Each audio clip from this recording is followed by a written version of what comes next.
Wapendwa, ninawasalimu kupitia jina la Bwana wetu Yesu Kristo.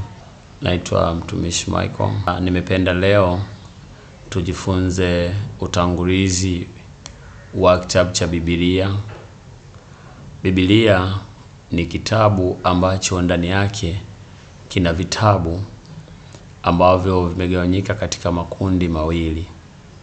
Kundi la kwanza ni la Agano la Kale na kundi la pili ni la Agano Jipya. Lakini vitabu hivi vyote viliandikwa na wanadamu, lakini wazo yao ya moja kwa moja, bali Mungu ndiye aliyewaongoza namna ya kuandika kitabu cha Biblia. Kwa hiyo ndio maana tunasema ni moja kwa moja Biblia ni kitabu ambacho kimeandikwa na Mungu.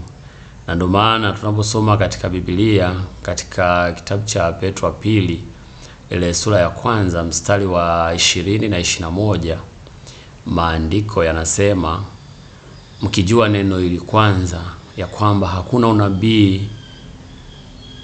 unabii katika maandiko upatao kufasiriwa kama apendavyo mtu fulani tu. Maana unabii haukuletwa popote kwa mapenzi ya mwanadamu, bali wanadamu waliyanena yote yaliyotoka kwa Mungu wakiongozwa na Roho Mtakatifu. Kwa hiyo tunaona hapo Roho wa Mungu ndiye aliyetoa huo mwongozo ambapo nini wanadamu waandike. Kwa hiyo unaona yanayotoka kwa Mungu ndio wanadamu wanaweza kuandika, lakini sio mawazo yao.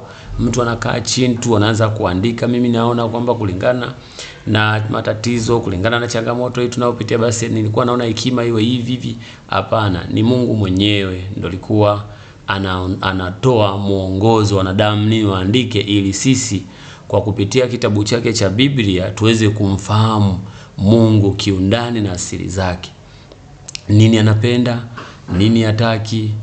Na ndio maana ukiangalia katika Timotheo wa pili ile 3:16, kila andiko lenye pumzi ya Mungu lafaa kwa mafundisho na kwa kuwaonya watu makosa yao na kwa kuwaongoza na kwa kuwaadabisha katika haki, ili mtu wa Mungu awe kamili, amekamilishwa apate kutenda kila tendo jema.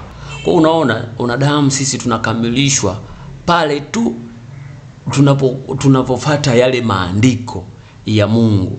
Kwa hiyo maandiko ya Mungu ndio yanayoweza kutukamilisha sisi kwa kupitia kitabu cha Biblia. Kwa hiyo sisi tunakamilika tunafuata ule muongozo, maagizo ya Mungu ambayo nini amesema kuhusiana na sisi. Kwa hiyo lakini amesemea wapi? Amezungumza, vimeandikwa, ndio maana tunaenda kule tunasoma. Kwa hiyo tunaposoma kitabu cha Biblia tunasoma taarifa, tunasoma siri za Mungu ili tuweze kumjua Mungu zaidi. Mungu awabariki sana.